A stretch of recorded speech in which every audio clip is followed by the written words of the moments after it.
Hello， 大家好，我是君君。今天给大家分享一道不用过油炸的红烧茄子。准备的食材有茄子、大蒜、青红椒、姜、小葱。茄子去掉两头，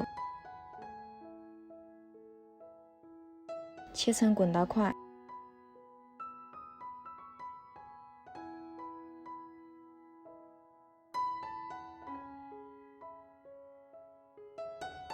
切好的茄子里面加入一勺食盐，揉搓一下，腌出茄子多余的水分。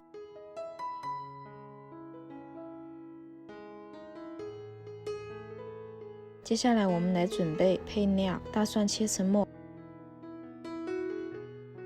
姜切末，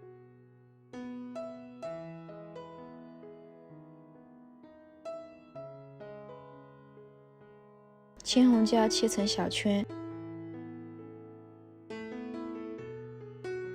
葱切成葱花，把姜蒜放入碗中，加入2勺生抽，1勺蚝油，1小勺盐，1小勺鸡精，适量的胡椒粉，加清水，再加1勺淀粉，搅拌均匀备用。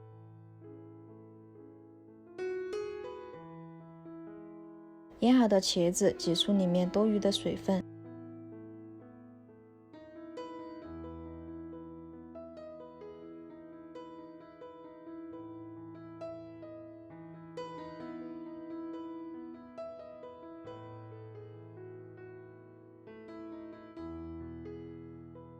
像这样就可以了。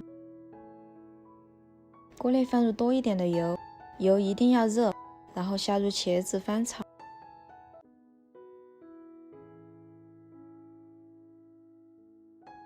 茄子炒软后，倒入调好的料汁，这个汤汁一定要多一点，用来拌米饭真的超级下饭。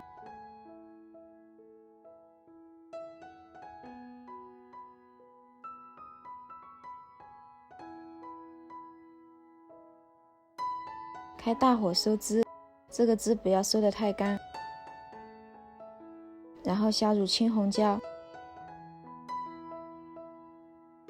翻炒片刻就可以出锅啦。